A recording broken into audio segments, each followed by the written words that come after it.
Hawakan nyo, it's like, ang lambot niya. Meet Oysho. Oysho, girl. Sino yun? She is an activewear loungewear brand na meron na dito sa Philippines, and I'm gonna give you a try-on haul. Let's start off with the first thing I got, and I think my top one favorite thing that I got is this sweater. I got a small. In everything, I got a small. And, you know, hindi ko nakita yung vision nito when it was in the hanger nung una, kasi parang it's just like a sweater. Tapos I realized you can do a little off-shoulder moment, and naka-cinch siya dito sa waist. It's so comfortable. As in, hawakan nyo, it's like, ang lambot niya. Next, I got this blue lounge set. Love her kasi blue siya. And may hoodie moment din siya. Hindi siya yung very, very thick na tela. So, wearable pa rin. Very, ano lang siya, relaxed fit. Wala siyang masyadong structure. That's why I like her kapag mga travel days.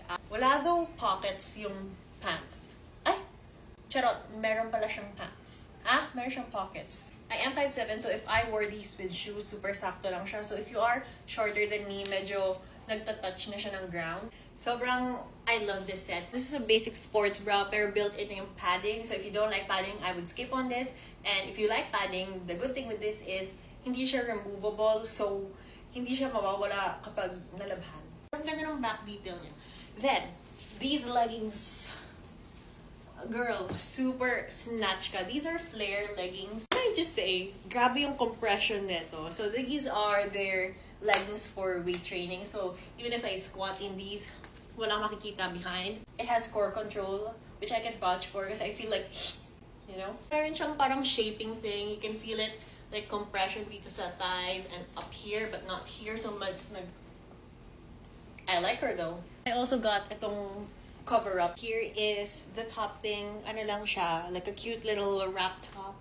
I got myself some grip socks for Pilates. So, alam niyo na, when I go to the Pilates studio next time, ito yung suot ko. Ito, like, tingnan nyo.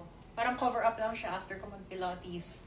Ang cute. Also pala, the thing that I like about this one is wala siya aggressive scrunch in the middle.